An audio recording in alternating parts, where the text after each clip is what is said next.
Doutor Aurélio Belém, muito obrigado por aceitar mais uma vez o nosso convite. Doutor, eu conversando com advogados e vejo que toda ausência é ousada, até por advogados ser próximos ao atual presidente, da OAB. E conversando com esses 10 advogados, eles elaboraram uma lista de perguntas quando eu falei para eles que ia ter mais uma vez o prazer de entrevistá-lo. Coisa boa. Bom, né? Mas vai uma pergunta de um dos advogados. Doutor Aurélio Belém, o senhor considera que a demora na condução do processo do quinto constitucional, especialmente pela tentativa de mudança das regras no meio do caminho, tem sido prejudicial à advocacia sergipana? Em primeiro lugar, eu quero agradecer o convite e desde logo me coloco à disposição, porque é uma felicidade debater temas de interesse da advocacia, da sociedade. Não tenho nenhum receio de responder qualquer tema que possa, né, colaborar, né?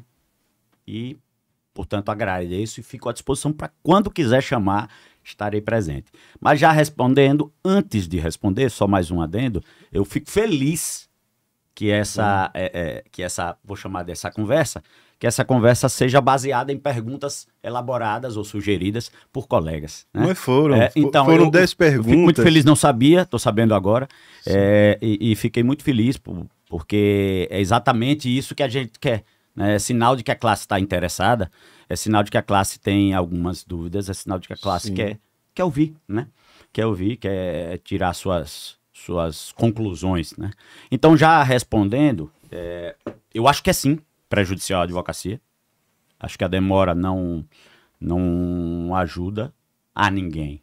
Embora que, não pelo fato do tribunal, não pelo fato da vaga estar aberta, não por isso. Do quinto constitucional. Porque nós temos um representante, um juiz de carreira, o doutor Manuel Costa Neto, que está ocupando essa vaga, que foi deixada pelo desembargador Luiz Mendonça. A vaga do desembargador Luiz Mendonça pertence à advocacia. No rodízio, né, que se faz no Tribunal de Justiça. Né? Embora Luiz Mendonça tenha sido oriundo do Ministério Público, mas para equilibrar a balança, como na vaga do quinto constitucional do TJ, nós só temos 3, portanto, um número ímpar. Tem hora que a advocacia fica com 2 e na próxima o Ministério Público vai ficar com 2. Sim. Dessa vez, como ele era do MP, foi a vez da advocacia assumir essa vaga que era do Ministério Público. Mas ela está hoje ocupada por um juiz de carreira que eu faço questão de registrar os meus aplausos, né, pela maneira como ele conduz a judicatura, um juiz muito preparado, acima da média, um juiz honesto, um juiz que atende à advocacia. Então, portanto, não é por essa razão que eu acho que a advocacia sai prejudicada. Eu acho que a advocacia sai prejudicada pela renitência do presidente da OAB, a teimosia do presidente da OAB em sustentar o insustentável, aquilo que não combina com a história da OAB, que não combina com a história da advocacia. Insistir numa posição personalíssima e que aí, por essa insistência não ser transparente, as especulações surgem. São várias. Né? Então eu acho que há sim um prejuízo, né? A classe, eu percebo que a classe quer participar, como sempre participou. A classe quer votar, ninguém quer perder o seu direito de voto, não. Né? Então, eu movi essa ação exatamente para defender o direito do voto direto e livre do advogado, como sempre foi. Como elegemos 3 desembargadores, por sinal, grandes juízes. Né? Então, eu acho que há o prejuízo, a demora não nos satisfaz em nada, né? É preciso resolver. Eu sei que o TRF tem o tempo dele, e cada desembargador tem o seu tempo. Não pressiono os magistrados. Lamento que a demora exista e lamento a teimosia. Né? Lamento a insistência do presidente da OAB, porque essa questão está nas mãos dele, no colo dele. Ele pode até desistir da ação. Ele pode resolver quando quiser. administrativamente, cancelando o edital, colocando outro edital com as regras corretas, mas ele insiste. E mesmo com um voto contrário do relator, que nos foi favorável, ele insiste, ele teima. E não diz por que essa teimosia, porque não há explicação. Não há explicação em tirar o voto da advocacia. Mas há boatos. Presidente da OAB bancar. Mas há boatos. Há muitos boatos. Pela falta de explicação. Como não há uma exposição de motivos para essa mudança, as especulações ocorrem. Sim. Porque ninguém faz um ato desse aqui para nós. Ninguém faz um ato desse a troco de nada. Só porque eu quero tirar o voto do advogado? Não acredito. Não acredito. Né? Mas o senhor acredita que seja assim uma forma para favorecer alguém? Essa é uma das especulações. Né? E na medida que não há resposta, não há transparência, não há justificativa, né? Essa possível causa corre a boca miúda nos corredores dos fóruns, nos escritórios, no cafezinho, no botequinho, né? Todos nós sabemos. No WhatsApp. Isso. Né? Então, assim, é fato que isso ocorre e que isso é um comentário presente e constante. Eu não vou dizer que é por isso, porque né, não seria leviano. Mas a ausência de motivação, a ausência de resposta, a ausência de lógica no projeto é que dá aso a esse tipo de coisa. Doutor, a sua luta em defesa dos advogados, claro, para não correr aquele risco que aconteceu no Tribunal de Contas. Sergipe passou a ter quantos conselheiros? O Tribunal de Contas tem constitucionalmente sim. 7 conselheiros e teve um momento que passou 8. E teve um momento que um teve que sair da cadeira. Sim, sim. Isso é a sua luta é para que isso não venha acontecer no Tribunal de Justiça, de repente... De repente escolhe um desembargador e depois o processo tem um resultado, uma decisão diversa daquela, e licença, desembargador, pode se levantar da cadeira porque a justiça disse que é esse aqui. Então, assim, eu entendo que essa luta não é de Aurélio Belém. Eu sou o instrumento. Né? E essa luta não é minha mesmo. Nem candidato eu sou. Muita gente perguntava, hoje eu acho que ninguém tem mais dúvida, né? Porque eu já disse isso inúmeras vezes e não me inscrevi. Então, eu não sou candidato. As pessoas perguntam, por que você fez? Porque eu gosto da coisa certa. E porque eu me considero, pelo menos eu tento ser a cada dia, o mais democrata possível. E eu acho que esse projeto é antidemocrático. Né? E por ser antidemocrático, eu não vou me calar. Né? Eu não vou me calar, eu vou fazer essa luta, porque além de vocacionado e apaixonado pela advocacia, eu me considero um cidadão, um democrata. E o que eu puder fazer, eu vou fazer. É sem medo e sem questões pessoais, tá? Eu não estou fazendo nem para ajudar, nem para prejudicar ninguém. Eu quero garantir o voto do advogado, o meu voto eu quero garantir também. Eu quero votar em quem eu quiser, não é em quem o presidente da ordem deixar, não. É isso. Doutor Aurélio, tem mais uma pergunta. Pode Preparada pelo um advogado. Colega, ótimo. Olha, muitos advogados afirmam que essa manobra pode ter como objetivo favorecer um nome específico. O senhor compartilha desta visão? Volto a dizer, a falta de transparência, a falta de explicação dessa diretoria, do presidente, leva a esse tipo de especulação. Né? E aí, esse silêncio ensurdecedor, né, do presidente, e eu aqui, em oportunidade anterior, inclusive me recordo, que eu chamei o presidente para um debate. E aqui aproveito para chamar novamente. Daniel, quando quiser debater comigo esse tema, venha, é um prazer. E por que não? Mas ele nunca aceita. E eu sempre digo, Daniel, eu faço apelos a ele. Eu faço apelos. Veja, eu vou fazer de novo. Daniel, bote a mão na consciência, presidente. Chame o feito à ordem. Dê um freio de arrumação. Resolva isso. Né? Mas se você não resolve, eu vou continuar lutando até que a justiça resolva. Isso. Doutor, como é que está sendo o andamento desse processo lá em Recife? Estamos em reta final. Os processos na justiça, infelizmente, por várias razões, eles não são rápidos. Né? Não são rápidos. Esse processo já poderia ter sido julgado, sim. Mas assim, há algo de estranho nessa tramitação? Não. Não que eu saiba. E não acredito que haja. É apenas uma certa,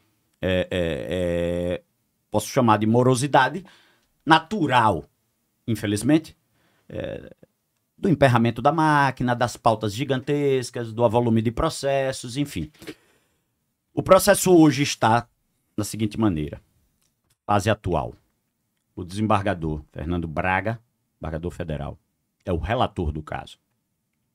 Ele votou favorável à nossa tese. A nossa segunda tese, a Sim. tese subsidiária, certo? Ele, de fato, não acolheu a anualidade, que era a nossa primeira tese, mas acolheu a segunda tese. E aí eu quero aproveitar de novo aqui o momento para dizer outra verdade, que eu não trabalho com conversa fiada. O presidente da OAB, em determinada ocasião, disse que não houve acolhimento de tese. Como não houve acolhimento de tese se há voto? O desembargador não pode dizer assim, eu não voto em nada. Ele votou, e ele votou conosco. Ele votou com a advocacia. Ele votou, de fato, não reconheceu a aplicação da anualidade, a exigência de que uma alteração na legislação eleitoral só possa valer daí a um ano. Ele não acolheu essa, mas acolheu as duas outras que lançamos. E eu vou dizer quais. Sim. Vou dizer quais. A primeira, a perda de prazo do presidente da OAB. Ele perdeu um prazo.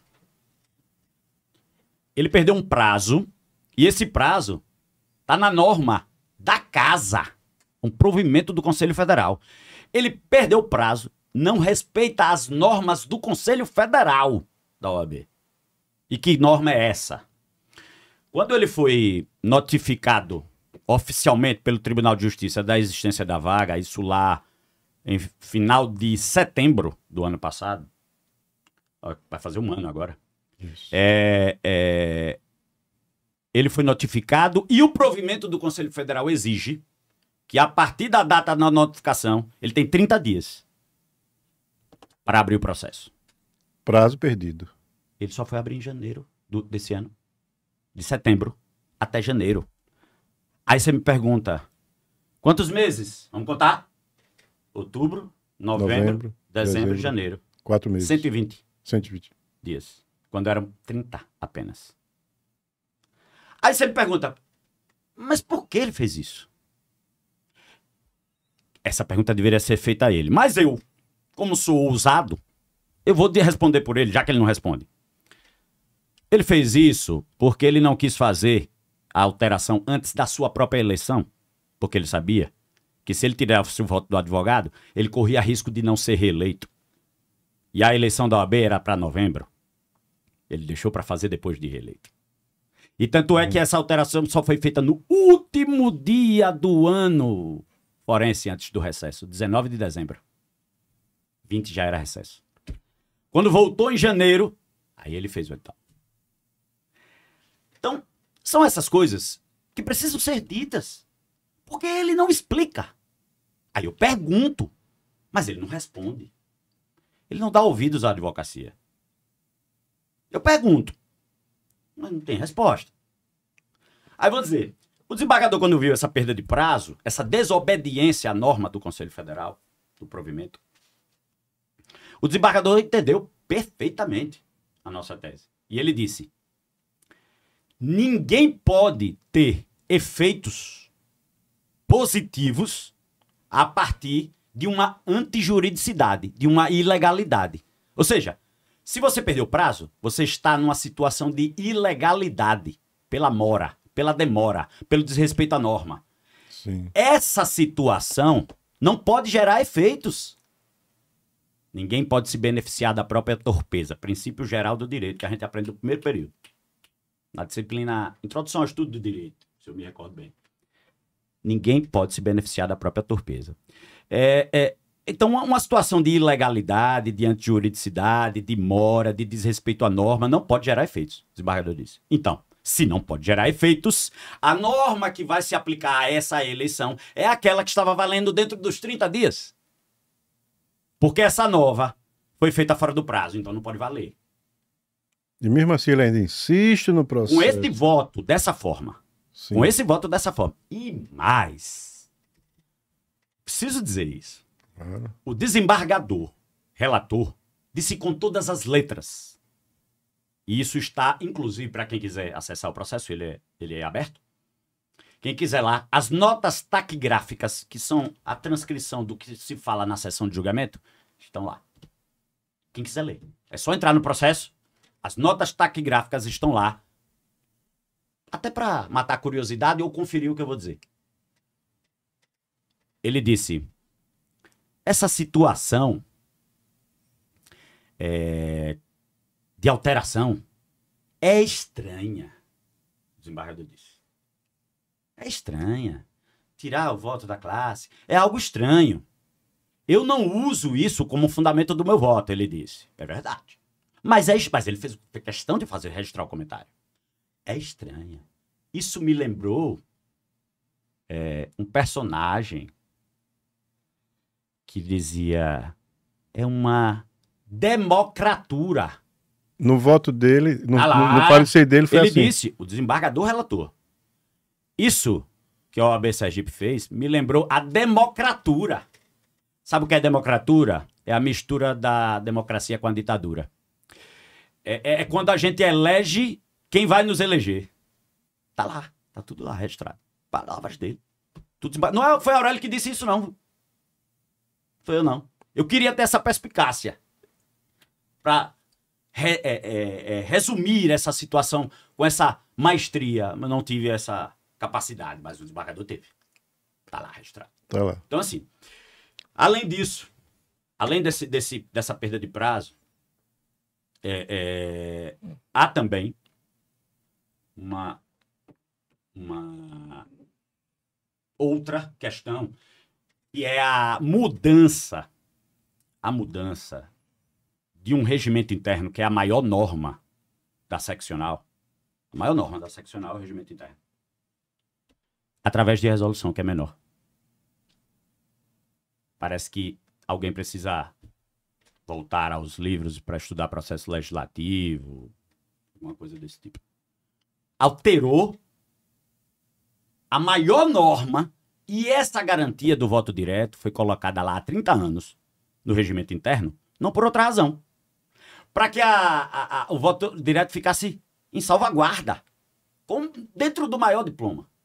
Porque esse diploma, para ele ser mudado, exige quórum especial, provocação por 8 conselheiros do projeto, né? Aí ele faz por uma resolução que exige quórum simples, maioria simples, e altera a norma maior. Isso mostrou que ele... E o desembargador também registrou esse. Doutor Aurélio, isso mostrou que essa resolução criada por ele foi feito... Foi aprovada pelo conselho passado, que não é o mesmo que está hoje, né? Porque como teve a reeleição dele, mas o conselho mudou. Sim. Então o conselho que aprovou isso é bom registrar até por uma questão de justiça. O conselho que está hoje, conselho seccional da OAB Sergipe, não é o conselho que aprovou essa resolução, que alterou o regimento interno. Tá? Isso é bom registrar por uma questão de justiça.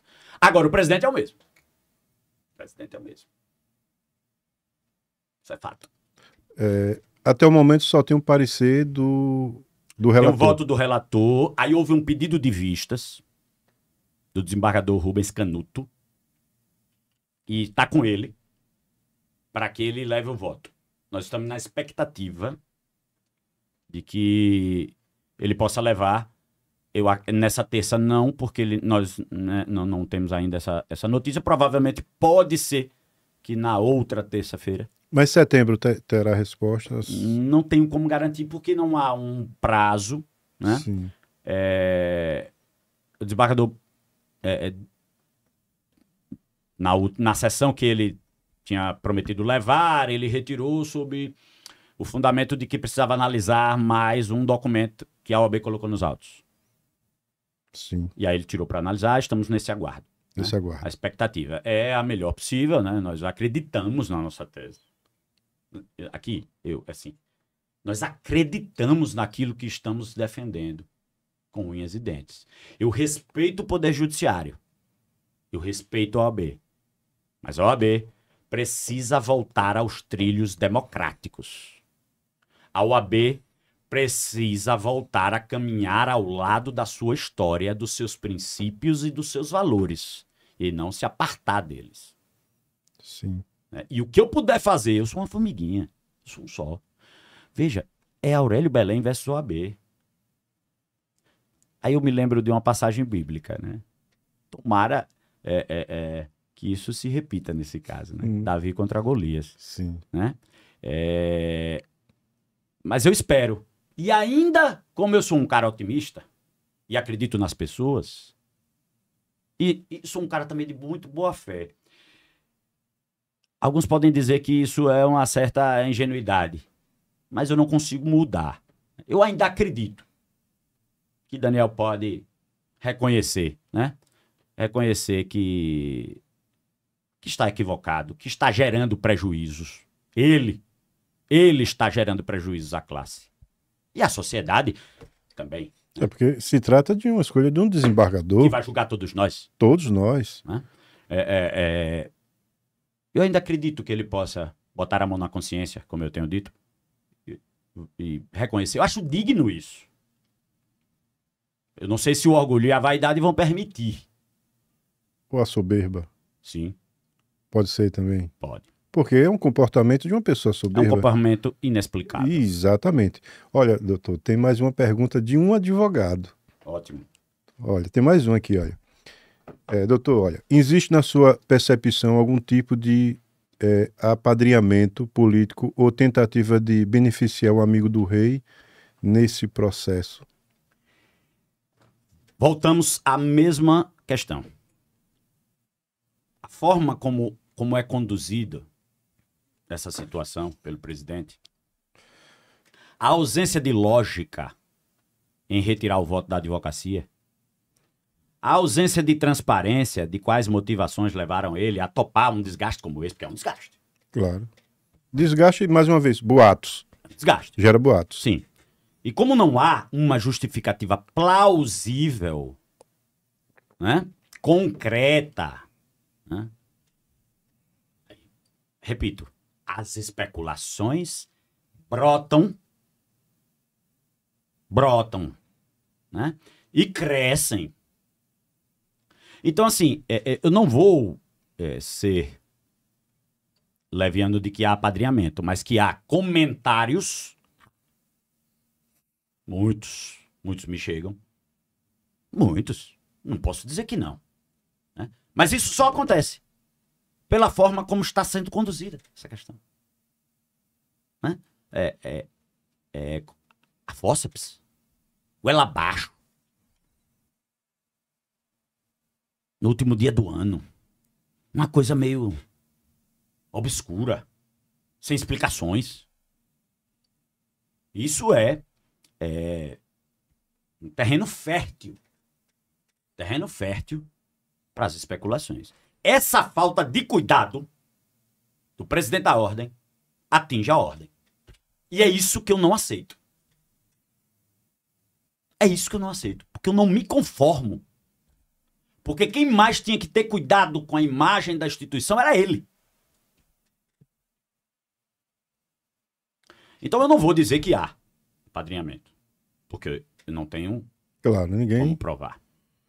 Agora, o conselho escolher 12 nomes dentre os 29 inscritos e dizer que a advocacia só pode votar em 12 Quem serão os 12 escolhidos pelo conselho? Serão os inimigos do rei? Acho que não. Amigo do rei. Acho difícil que um inimigo do rei seja escolhido pela sua corte. Sim. Isso é uma conclusão lógica. Hã? Infelizmente. Tem mais uma pergunta mais de advogado. Eu tive cuidado, sabe? Para elaborar as perguntas. Por tem isso mais que você demorou tanto de me chamar de novo. Olha, tem mais um. Olha. Alguns advogados têm comentado que parece haver influência de figuras políticas ou do poder, como coronéis, tentando interferir na escolha. O senhor acredita nessa possibilidade? Veja. Posso repetir assim mais uma vez a pergunta? Posso. Olha, acho que tá bom. Olha, alguns advogados têm comentado que parece haver influência de figuras políticas ou do poder, como coronéis, tentando interferir na escolha. O senhor acredita nessa possibilidade? Eu não acredito e nem desacredito. Porque eu não tenho elementos para isso. Agora, repito, novamente, né? Até sendo enfadonho. A condução causa todo tipo de especulação possível. Esse processo é um processo político. Por quê? Primeiro, há voto. É um processo político, é um processo eleitoral. Há voto da classe, na primeira fase, para escolher os 6 nomes. Ele agora criou um anterior, né, a de 12, né? Mas constitucionalmente falando, há uma de 6. Vai ao tribunal os 6 nomes, escolhidos pela classe, e o tribunal filtra 3. Os 3 restantes vão ao governador, que escolhe um. Qualquer um dos 3. E essa escolha não precisa ter fundamentação. A escolha dele. É assim que a Constituição diz. E é assim que tem que ser. Portanto, ele é um processo político. A participação de político no processo é garantida constitucionalmente. É o governador que escolhe. Esse processo é todo construído e o destinatário final dele é o governador. Mas o início. Quem diz quem o governador pode botar é a classe. Não é por outra razão. Quem faz o filtro não é gestão. Quem faz o filtro é a advocacia. Não é gestão. O filtro não é de poder. O poder é do final. O filtro é democrático. Essa é a diferença. O que Daniel criou é um filtro de poder. Mas o que a Constituição colocou é um filtro democrático. É só isso a diferença. Simples. Simples. Vai mais uma. Vamos lá. Mais uma. Doutor, o senhor tem enfrentado resistência ou até retaliações por lutar contra interferência do presidente da OAB nesse processo? Veja, uma causa como essa, claro que ela tem antagonismos, né? Afinal de contas, eu mexi num vespeiro, né? Quem mexe no vespeiro toma picadas. Sim. Naturalmente. Desagradou muita gente. Sim. Comentários chegam. Muita fofoca, sabe? Esse processo. E quanto mais ele demora, mais especulação, mais fofoca, mais... Enfim. É isso que eu acho que é o prejuízo da advocacia. Porque fofoca não presta pra nada. Presta pra nada. Sim. Só para entretenimento de quem gosta desse tipo de brincadeira, né? Então, assim, eu tento e busco abstrair esses comentários que chegam. Mas chegam. Chegam. Mas eu tento... Isso não vai me demover de nada. Nem um passo atrás eu dou. Nem 1 milímetro. Eu vou adiante sempre porque eu repito. Não é Aurélio. Não é Aurélio. É a advocacia, é a democracia, é a cidadania. Veja como rima. Sim. É isso. Então, é preciso compreender que, se passar pela cabeça de alguém que isso pudesse vir a funcionar, desista. É zero chance. Eu acho que o Daniel não acreditava que ia chegar tão longe, que você ia ser firme, forte e combatível em defesa dos advogados. E eu vou falar de uma maneira bem simples, bem coloquial. E se eu perder, eu não perdi. Eu lutei. Quem perde é quem não luta. E eu preciso deixar claro que assim, quando eu decidi entrar com essa ação, eu procurei antes. Mas fui ignorado. Procurou A gestão? o Daniel? Sim. Inclusive, falei publicamente, antes de entrar com a ação. Sim. Em entrevistas, em comentários, escrevi artigos. Estão aí, todos os artigos estão todos aí à disposição na internet. Mas fui ignorado. Direito dele. Não tem obrigação de me ouvir até tem, enquanto presidente de ordem, porque eu sou advogado. De me ouvir até tem. Mas de seguir aquilo que eu estou falando, não. Então, eu simplesmente tomei a minha decisão de ajuizar essa ação. Quero agradecer aqui. É muito gratificante. Você não tem noção de quanto é gratificante. Eu pegar um carrinho de supermercado, sábado, ir lá comprando as coisas, passar uma pessoa que eu nem conheço, um cidadão que eu nunca vi, acho que não é advogado, e me dá os parabéns. É muito bom, né? Isso não aconteceu uma vez, não. Isso aconteceu dezenas, centenas de vezes ao longo desse processo. E isso me dá forças de seguir adiante. Porque não é só o meu convencimento, entendeu? Entendeu que não é uma coisa, uma birra de Aurélio Belém. Sequer é oposição. Sequer é oposição. Não é política. É postura, decisão. Compromisso com aquilo que eu acredito. E graças a Deus, tantas outras centenas de pessoas também acreditam. Eu tenho a oportunidade de ver isso diariamente. E isso é muito, muito, muito, muito reconfortante, dá energia, mostra que a gente está no caminho certo, né?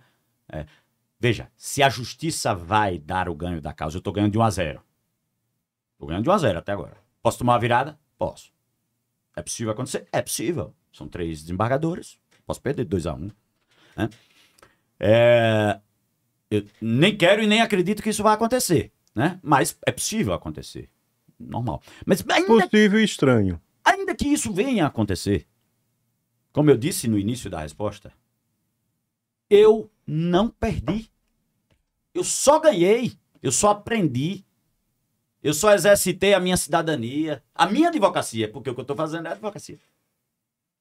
Então, eu já me sinto contemplado pela luta e por tentar abrir um canal de diálogo com a classe, chamar a atenção para determinada situação que estava encoberta, né? Sim. Colocar a reflexão para qualquer um tomar sua decisão, sua conclusão. Eu não quero fazer a cabeça de ninguém. Eu não quero fazer a cabeça de ninguém. Quero. A dos desembargadores. Se eu puder fazer o convencimento deles, eu quero. É isso que eu estou buscando para ganhar o processo. Esperava que fosse de outra forma. Eu respeito a soberania da OAB.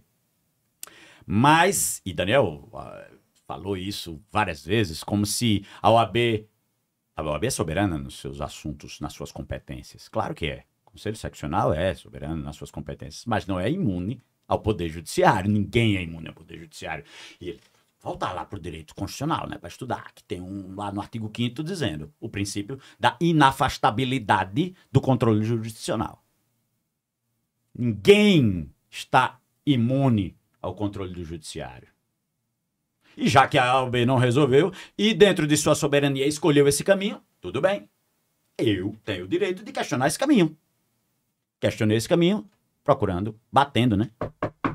Na porta do judiciário, né? Esperando que ela se abra. E vamos mais uma pergunta. Vamos lá. De advogado. Só tem Ótimo. pergunta de advogados. Ótimo.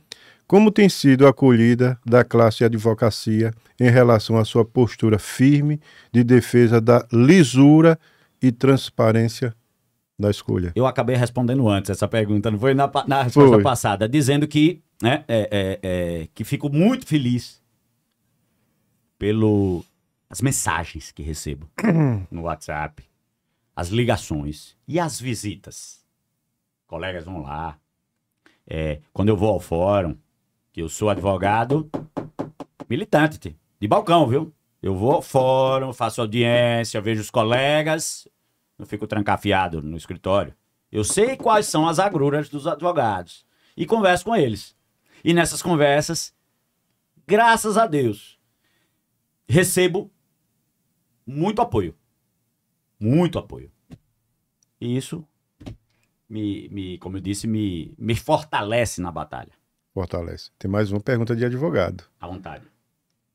Olha, doutor, em sua visão, quais seriam as consequências para a imagem da OAB Sergipe caso prevaleça a tentativa de manipulação do processo? Muito ruim. Péssima. É claro que essa é a minha opinião. E eu acredito que distancia a OAB da sua história. Né? Não pela alteração em si, que eu julgo retrocesso democrático. Não por tirar do advogado um voto direto para colocar no que eles chamam de híbrido. Sim.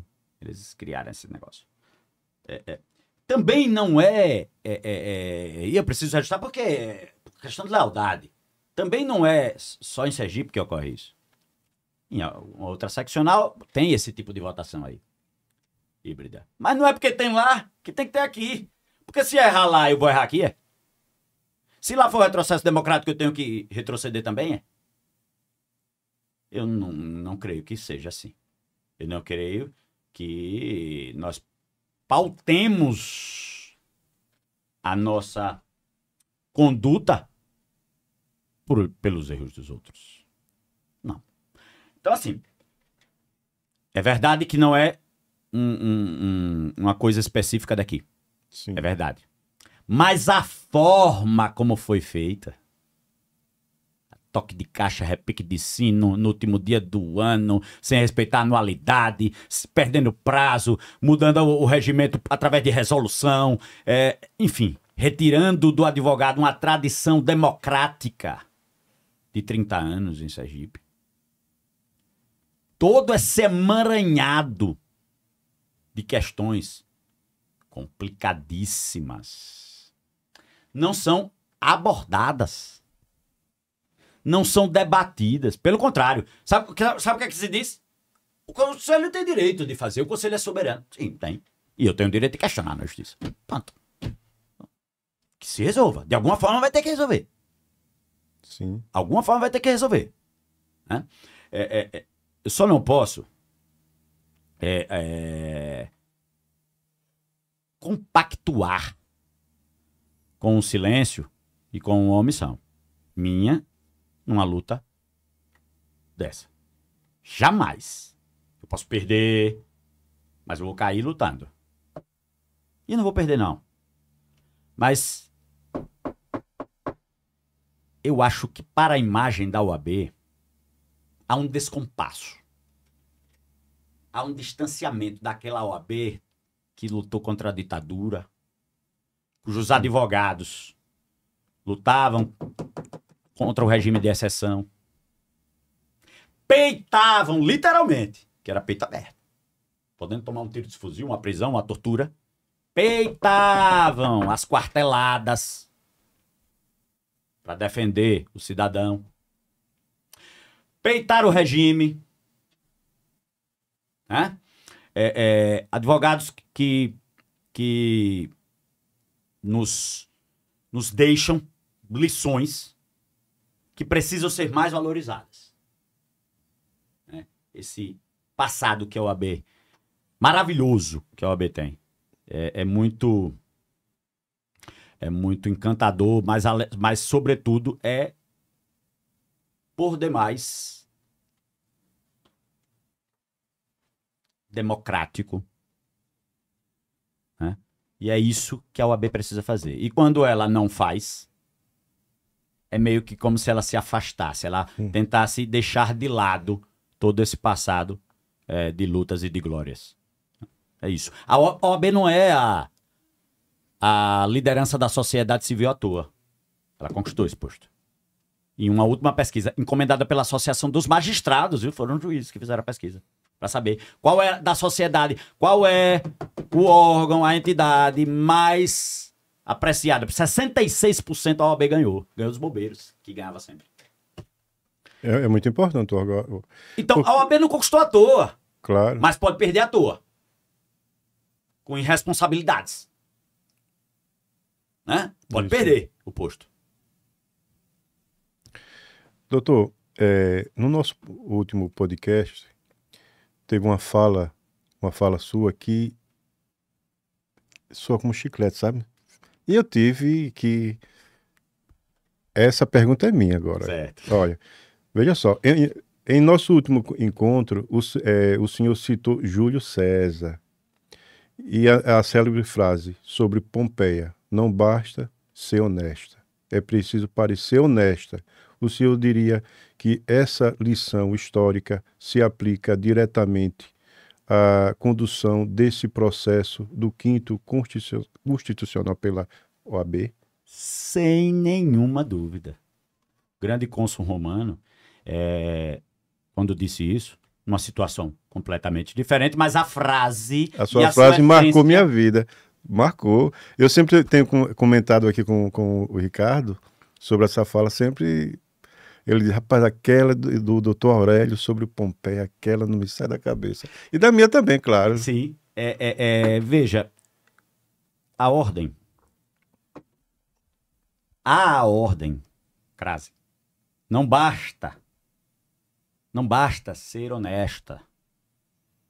É preciso que quem está na gestão, à frente desta instituição, que eu amo de paixão, eu não tenho satisfação, e eu já disse isso e vou repetir, eu não tenho satisfação nenhuma em processar a OAB. Essa é a primeira vez. Eu fui diretor da OAB por 6 anos, 2 mandatos, secretário-geral, e fui também conselheiro da OAB por 2 mandatos também. E eu sempre defendi a OAB, e quem fizer uma pesquisa vai ver lá. Aurélio, advogado da OAB. Né? Eu defendi a OAB várias vezes, em várias causas, e fora delas. E fora do judiciário também, sempre defendi a OAB. Minha avó sempre esteve à disposição da instituição e continua. Dessa vez eu estou no polo oposto. Eu estou no polo ativo, demandando a OAB. Mas eu só fiz isso, não é contra a OAB, é em face da OAB, para recolocar ela nos trilhos. Eu continuo a defender, portanto, a OAB. Defender a OAB de uma conduta de gestão que macula a sua história, seus princípios, seus valores. Eu estou buscando preservar a OAB. E, portanto, mesmo demandando em face da OAB, eu estou defendendo a OAB. É como eu acredito. E é só por isso que eu fiz. Porque eu sou incapaz de ser contra a OAB. Posso ser contra quem representa a OAB por conta de determinadas posturas de gestão, administrativas, políticas, mas contra a instituição, jamais. Estarei sempre dentro da gestão ou fora dela, defendendo a OAB. É assim que eu acredito e é assim que eu vou me manter. E faço com felicidade, faço com alegria. É isso. Portanto, assim, não basta que a ordem seja honesta, que suas gestões que suas decisões sejam honestas. Não basta. É preciso parecer honesta. É uma instituição que precisa. E um processo tão caro, tão importante como esse, que começa na classe e termina no governador, para colocar na cadeira o mais alto magistrado do Estado, um desembargador. Este processo precisa estar acima de qualquer suspeita. Tá? Portanto, longe de comentários maldosos, de fofocas, este processo tem que pairar olimpicamente acima da baixaria. Né? Esse processo tem que estar imune. Nós estamos escolhendo um mais alto magistrado do Estado. Juiz de segundo grau, um desembargador do Tribunal de Justiça de Sergipe. Este processo, por mais honesto que ele seja, ele tem que parecer honesto até o final. Até o final. É isso. Doutor, quero aproveitar esse momento e fazer uma pergunta assim, fora do assunto que era o quinto constitucional, sobre esse resultado. O senhor vem acompanhando o processo de Bolsonaro, esses Fux, essa decisão dele. Como o senhor acompanhou isso, essa decisão de Fux? Essa mudança de repente mudou? É uma questão complexa, mas para mim tem uma solução simples. A decisão, veja, aqui, vou tentar me colocar em situações, tá? Por exemplo, eu sou um advogado, sim, criminalista, garantista, luto por direitos, né? Quero que a Constituição seja aplicada a todos, indistintamente. Quero que as garantias processuais e as liberdades sejam respeitadas. Quero que a defesa técnica tenha a mesma paridade de armas e as mesmas e tenha as suas prerrogativas respeitadas, prerrogativas que não são dos advogados, são do cidadão. Né? A gente tem a prerrogativa para defender o cidadão. A prerrogativa é dele. Porque sem a prerrogativa eu não consigo defender. sim. Então é preciso respeitar as prerrogativas. Né? É preciso que forma processual, procedimento, rito é garantia. É preciso respeitar. Para que não haja excessos, para que não haja... É preciso implementar cada vez mais o princípio acusatório, afastar O julgamento, inquisitório. na sua opinião, o julgamento de Bolsonaro houve excessos no julgamento? Houve excessos. Houve excessos, mas excessos que não excessos contra Bolsonaro. Excessos a partir de uma postura que é livre de cada operador do direito. Eu acredito que eu possa decretar uma medida cautelar de ofício. Eu não acredito.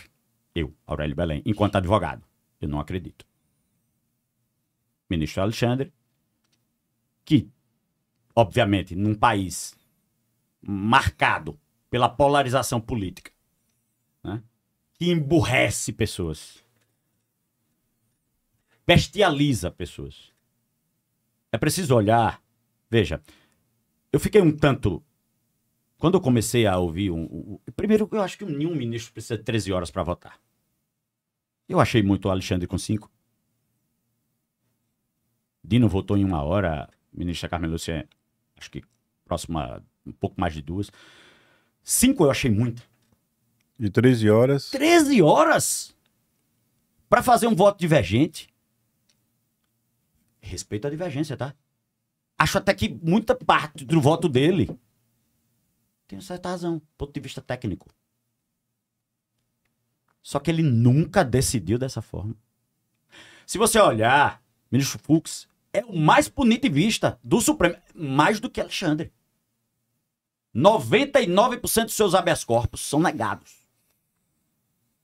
Eu não conheço, não vou dizer que não existe porque... Né? Eu não conheço e não conheço quem conhece que Fux já tenha votado dessa forma anteriormente. A falta de coerência macula o julgamento. O juiz precisa ser coerente. Afinal de contas, ele se baseia em precedente, jurisprudência. E jurisprudência nada mais é do que coerência. Precedente nada mais é do que coerência. Você não é obrigado a seguir, tá?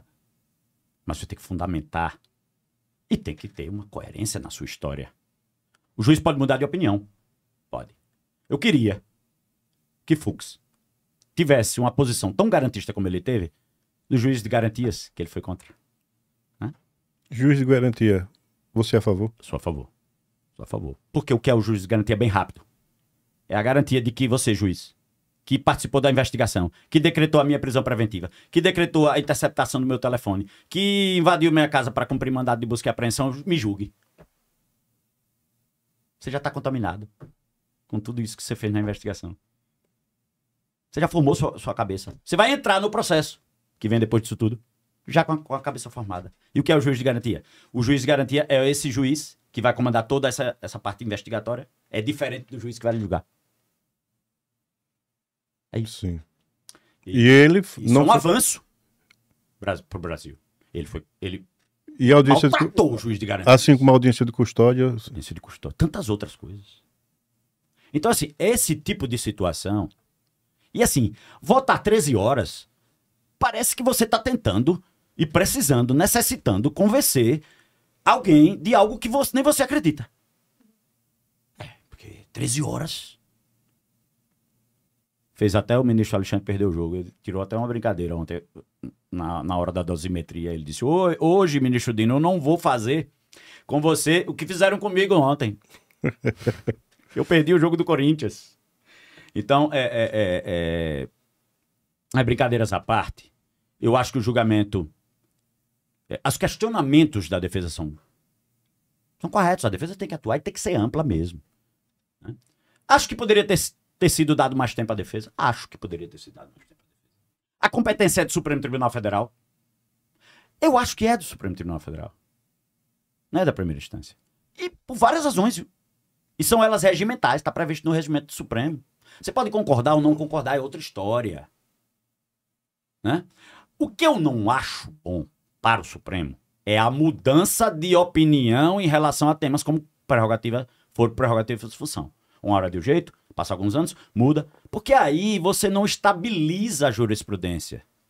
Você não sedimenta uma regra. E aí gera especulação. Vamos voltando ao kit constitucional. Ó. Gera especulação. Mesmo que não tenha. Aí diz, mudou para pegar Bolsonaro. Depois mudou para salvar Lula. Sim. Ainda que não seja, e acredito que não foi, piamente que não foi, gera esse tipo de coisa. Então é preciso ter mais cuidado. Acho que foi um julgamento duro, mas causado por uma dureza antidemocrática. Né? O que foi feito no Brasil, e eu como um democrata que tento ser cada dia mais, e acredito que o remédio para a democracia é mais democracia. Se a democracia estiver doente, você dá mais democracia. Assim, o remédio nunca pode ser um golpe. Não pode ser um golpe. E quem atenta contra a democracia, e a Constituição garante o Estado Democrático de Direito como cláusula pétrea, imutável. Só uma nova Constituição poderia mudar. Então, nenhuma emenda constitucional, nada, nenhuma decisão do Supremo. E propor anistia. Isso é um tapa na cara da democracia. Parece que não aprendemos com os erros do passado. E essa é pior, viu? Porque nos erros do passado, na de 79... Desculpe estar me alongando, mas é porque agora veio um insight.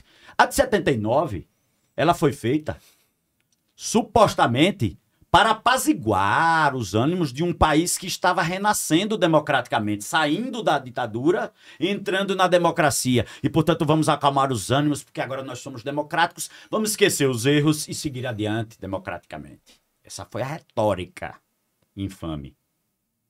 Mas passou. Essa é pior. Sabe por quê? Porque é o oposto. A retórica é ainda mais cruel. Agora é o seguinte, a gente é democrático e tá voltando para a ditadura. Era isso o golpe, não era isso? Isso. Veja, é o oposto. Aí agora nós vamos anistiar aqueles que atentaram contra a democracia que já está instalada. Doutor Aurélio, defender a volta de uma ditadura militar em uma democracia, em um país democrático, é fácil. Você está na democracia defender. Eu Sim. quero ditadura. Agora, chega numa ditadura militar e defende uma democracia. E nós vivemos isso. E parece que grande parcela não aprendeu. Esse é o meu lamento. Não se trata de direita e esquerda, gente. Não se trata de direita e esquerda. O fato é grave. Na minha óptica, há quem diga que não. E está no direito de dizer. Sim. Né? Na minha ótica, existem provas suficientes do processo. E olha que eu sou um garantista. Por demais. Mas existe. Era necessário julgar com rigor.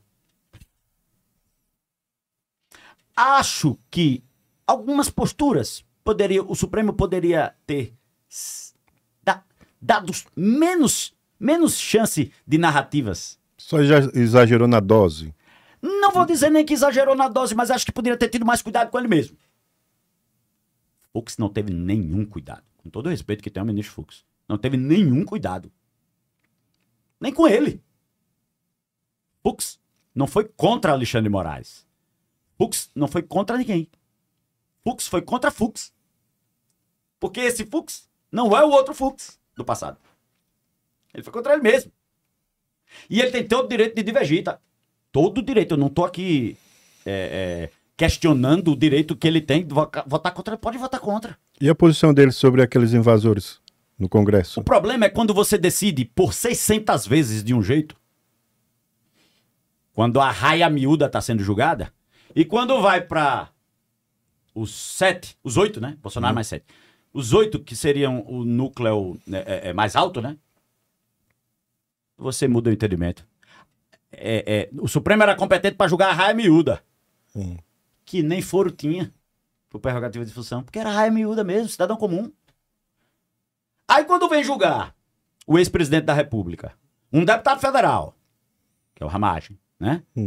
Um ex-vice-presidente da República, né? E também um comandante da Marinha, aí você diz, não, agora não é mais o Supremo não para julgar esse. Eu acho que deveria ser a primeira instância. Não, vamos levar a coisa mais a sério. Né? Vamos levar a coisa mais a sério. Eu acho que nós precisamos sair dessa quadra histórica conturbada que vivemos. O país precisa avançar. O país precisa avançar. E as autoridades precisam ajudar nesse avanço e não dar combustível gratuitamente para que a gente se afogue ainda mais nesse oceano turbulento que nós estamos vivendo, a ponto de receber ameaça internacional de presidente de outro país. É negócio maluco, né? É verdade. Eu vou parar por aqui porque eu me empolgo, senão a gente vai ficar conversando aqui até... Olha, realmente estamos chegando mais um final do nosso podcast. Quero mais uma vez agradecer e fique bem à vontade para as suas considerações finais. Eu que agradeço, tenho uma enorme satisfação, né, de vir aqui, como eu disse, às vezes eu me empolgo, gosto de falar e temas como esse me são muito caros. Né? Falar do direito, falar da advocacia, falar de processo, falar de julgamento, falar de quinto constitucional, falar de OAB, temas que eu fico aqui conversando com você. E hoje é sexta-feira, né? Veja que prazer, né? Estar conversando aqui com você. Agradeço os convites, permaneço sempre à disposição para discutir esse e outros temas. Né? Nós podemos debater aqui sempre, e eu não sou dono da verdade. Eu posso estar errado em tudo aquilo que eu disse aqui. Mas é o meu convencimento. E eu não vou nunca deixar de dizer. Também não ofendo ninguém. Sim. Não ofendo ninguém. Procuro ser o mais respeitoso possível. Respeito não quer dizer acanhamento.